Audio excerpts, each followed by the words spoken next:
the the quicker approach. So that sort of became the two different PSAs, and so those are the two variations that you'd see. And that's a combination of a lot of different footage we got over time. Yeah, and I have to say before we show those, I mean, I don't think people really realize how much work goes into these type of videos. Because I mean, you guys have to go out and you have to capture a lot of film, or be real. I don't even know what that really means, but I hear the term used a lot. And you guys have to capture a lot of film to then create a video, and then a lot of editing to splice it together and make it look as good as it does on film. So I want people to realize how much work and time and effort goes into this, and creativity, because I think both of you demonstrated a lot of creativity in both of these videos. Why don't we run both of these videos? Let's just run them back to back, and then people can see the difference between the two, and we'll talk about it when we come back.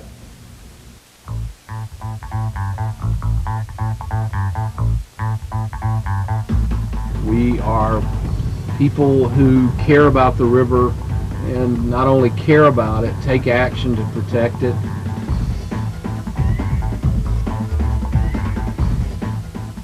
We're a nonprofit advocacy group for the St. Johns River, and we look at ourselves as an independent voice for the St. Johns.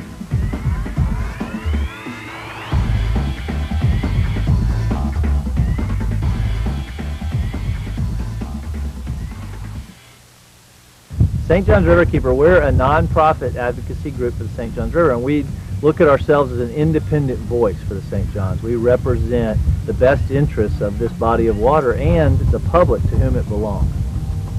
St. Johns Riverkeeper is an organization which I'm very proud to be a board member of. Our mission is to help protect the river and make it swimmable and fishable. We are a citizens-based group, so we really depend upon the public being involved and us helping to represent the public's interests. We are people who care about the river, and not only care about it, take action to protect it.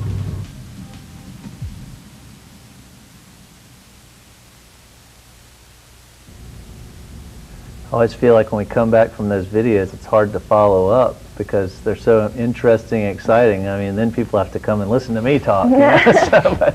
but that was great. Those were the two PSAs that Bryant, Joesph actually was the one that created both of those, and we did two different versions. You want to talk about it a little bit more about what we were trying to capture about Riverkeeper and the organization?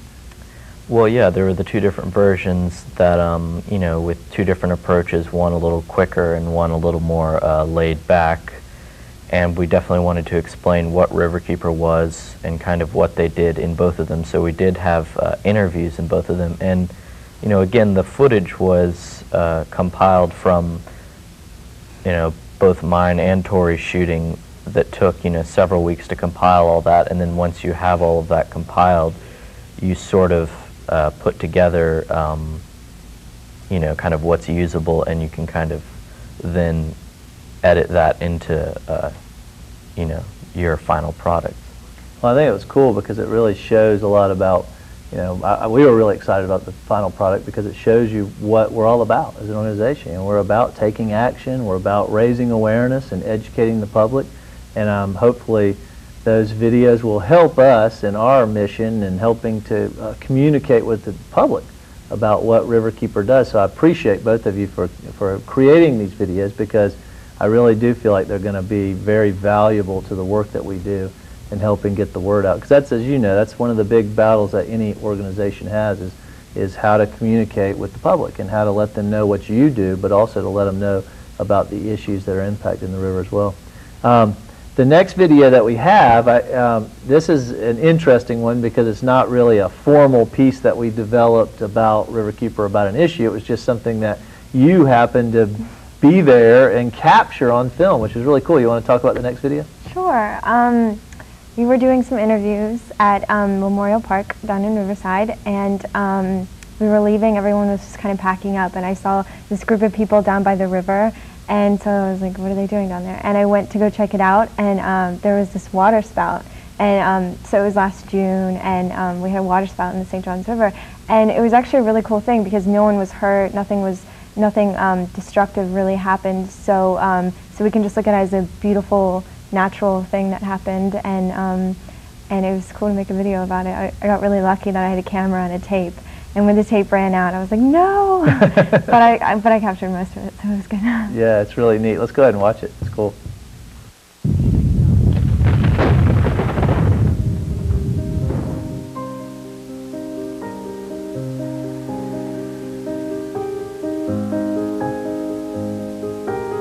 When you're far enough away from it, there's almost an eerie calm that's going on. Meanwhile, you're watching the ferocity of the storm that is, basically reached down to ground level here.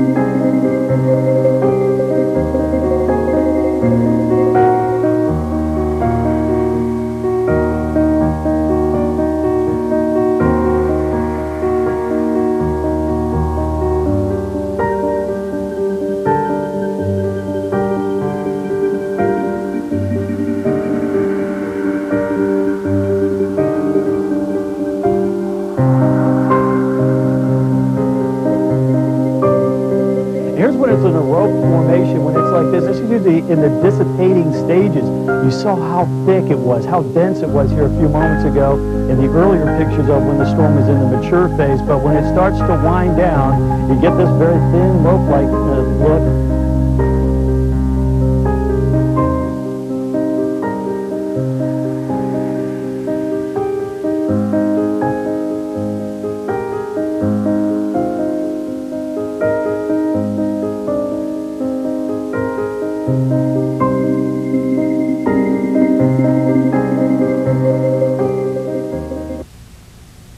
Wow, that was amazing. Every time I see that, I've seen it many times, but it's always so powerful to me to see that spout, because I've never seen anything like that. I'm from Jacksonville, and I've never seen that on the river. That was a really cool moment. I know it had a lot of impact on you as well. Yeah, it was fun.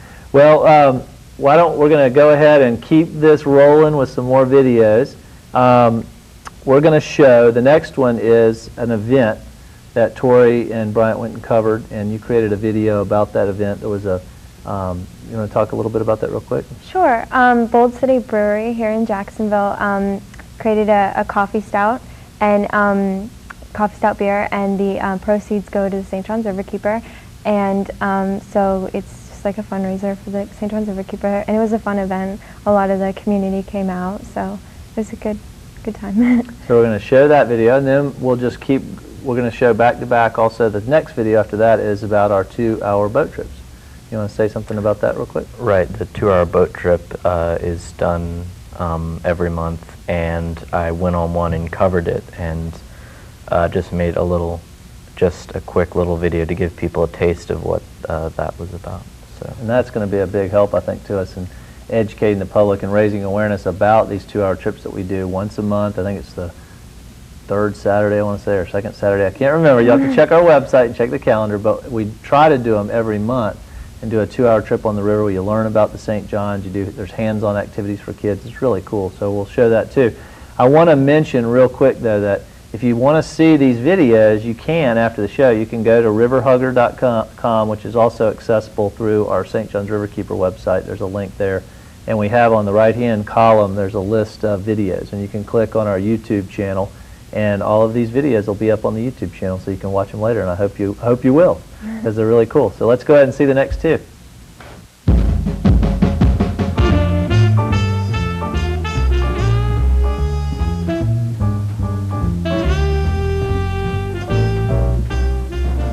Basically, we're doing a tasting of Bold City Coffee Stout.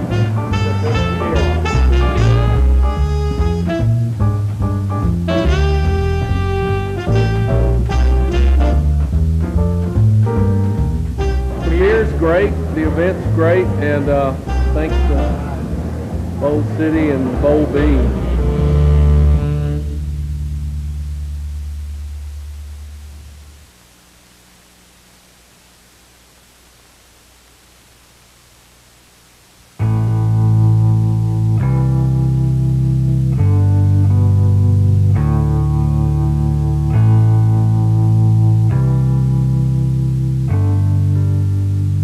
The 2-hour boat trips are the second Saturday of every month. We leave from Friendship Fountain on the river taxi, and we go up to the Ortega River.